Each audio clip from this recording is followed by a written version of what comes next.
Well, if rising prices are making it difficult for first-time buyers to get onto the housing ladder, in many ways it's no easier renting. High rents, low quality, and always the fear of exploitation. One self-proclaimed property guru who disappeared from London owing tens of thousands of pounds to dozens of tenants has now resurfaced in the north of England, where he's just launched a new business. Our correspondent Kieran Jenkins has been on his case. This is Daniel Burton, 25 years old, poster boy for Rent to Rent, the latest property market craze. He even runs seminars so you too can get rich quick, or at least he did before it all turned sour.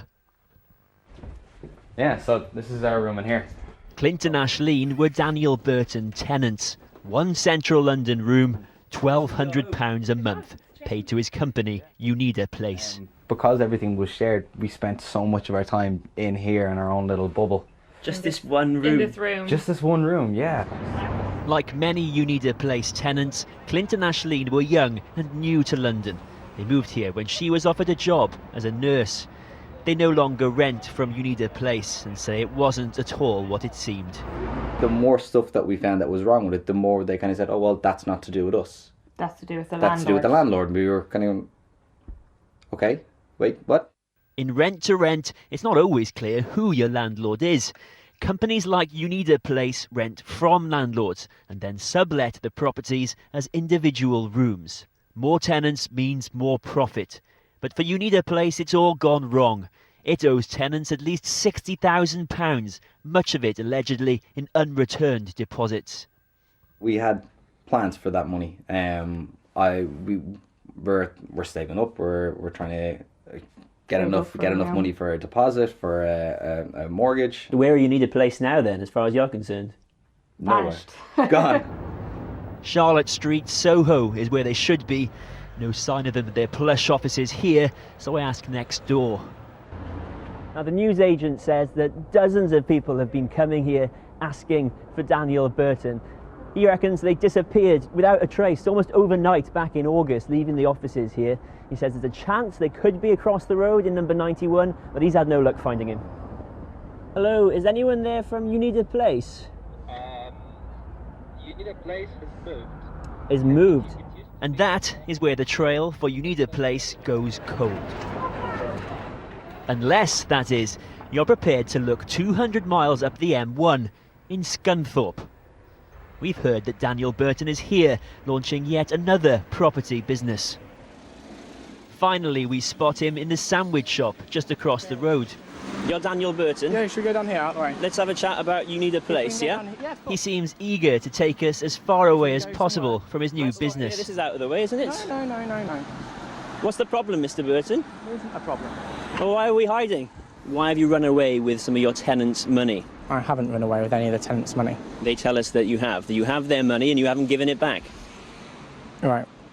This is a legal question. It's not a legal question. Do you have their money? No, I don't. They can't get you and they just feel like you've disappeared off the face of the earth. I never planned to disappear off the face of the earth.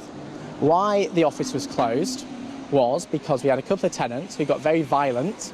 So it was the tenants' fault that you disappeared? No, it's not. You've got some gall saying that, haven't you? No, Come on. It's not the tenants' fault we disappeared. We got into some trouble and I hold my hands up and say, look, I messed the company up. When I ask about the estate agent across the road, answers are less forthcoming. What is your job now? What's my job? What are you doing here in Scunthorpe? Well... Can't be that big a secret, can it? No. What do you do here? What do I do? Yeah. I'm a consultant to the business. So you don't own this franchise, you're not anything to do with this franchise, you're not a director, you're not an investor, you're just a consultant, completely separate from it, are you? I am part of the franchise, yes. Okay, so you've got a stake in it, have you? Yes, I am the principal of this franchise, yes. And you're the principal of the franchise? Yes. So this estate agent here is under your control? Yes. The estate agent is part of Legal and General, who tell us they did vet Daniel Burton before he took control. Some people will be very surprised that you can actually get away with this. You can do, but it's like anything, there's no regulation with regard to renting. On a daily basis, we're getting calls about subletting. This is the tip of the iceberg as far as I'm concerned. Daniel Burton says he is sorry. Why should anyone in Scunthorpe trust you when you did a runner from London? Now, sir, I'm holding my hands up. I've said I will pay it all back. And at the moment, it's looking like everyone will be paid back by the end of 2013. And with that, Daniel Burton returns to his new business. The victims of his last one will just have to trust he stays true to his word. Kieran Jenkins in Scunthorpe. Well, to talk about all this, I'm joined by Jake Berry MP. He's the housing advisor on the Prime Minister's Policy Board, and to the Shadow Housing Minister, Emma Reynolds, who joins us from Birmingham.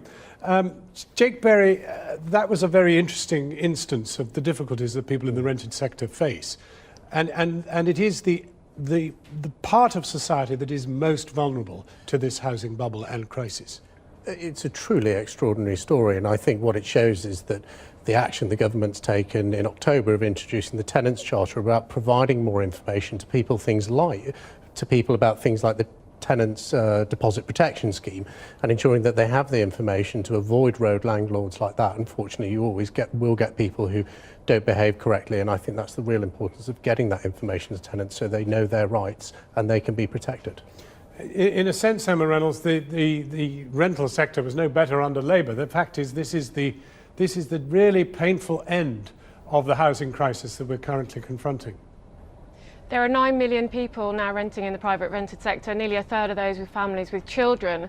At the end of our government, we had draft legislation on the stocks for a national register of landlords. Within weeks of taking office, this government scrapped that register, and this government has also opposed plans that we want to bring in to regulate letting agents. Both landlords and letting agents are not regulated enough in this country, and it doesn't seem that the government is willing to take serious action to do something about what is an awful problem, tragedy for families across the country who find themselves in poor standard accommodation. Right, well, I mean, it would seem that the report that Kieran Jenkins brought to us from Scunthorpe illustrates the fact you do need a register, that there does need to be a regulator who has the powers to deal with people like this.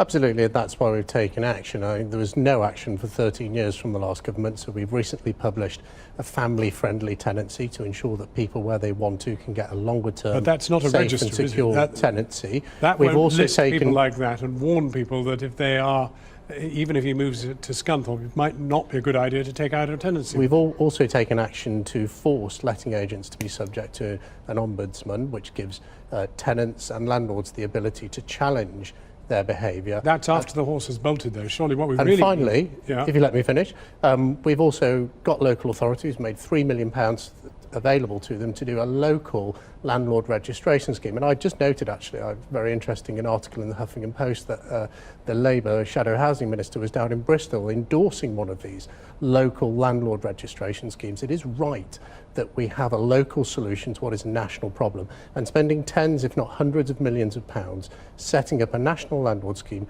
will fail simply because all the cost of it will be passed on to the tenant. It will be Labour's new tenants tax for regulating landlords. Well, let's move on to the much bigger picture, Emma Reynolds, which is the overall housing crisis. Why do successive governments not want to get into house building? Why is it being left to the private sector, given that they have failed so woefully to fulfil the need in this country?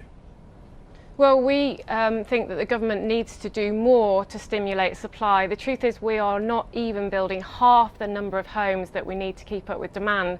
And by 2020, on current projections, that will mean that we'll have a 2 million home deficit. And the government seem prepared to do very little to boost the supply of housing. We said when we get back into office, we will increase the number of houses being built to at least 200,000 by 2020. But with respect, would that include the state building houses?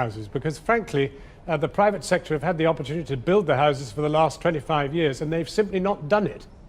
Of course the state has a role to play, but also we have said that local authorities need greater powers when developers are sitting on land and not building. We need reforms to this market that this government is not willing to take. These aren't reforms that cost money. The private sector can and should be building more than they are. In fairness, the housing crisis is a bipartisan creation.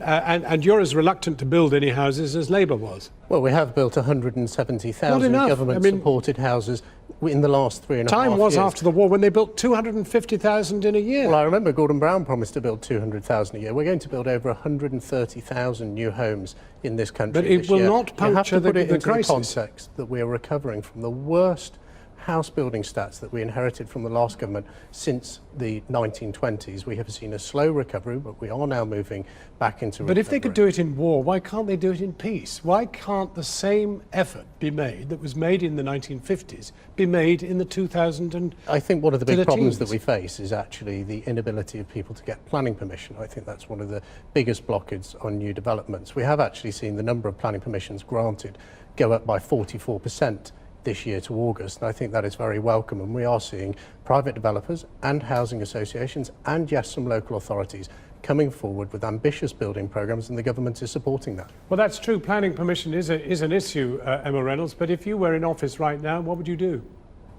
Well, land banking is also an issue, and also we've said that in order to make sure that there's the supply that we need, we also need to look at new towns. You're absolutely right, we need to recapture that post-war spirit of house building. In other countries such as France, they are outbuilding the UK by 3 to 1. So this can be done, and we need to reform the market. The land market is totally dysfunctional, and this government just doesn't seem to be willing to reform what is a dysfunctional market.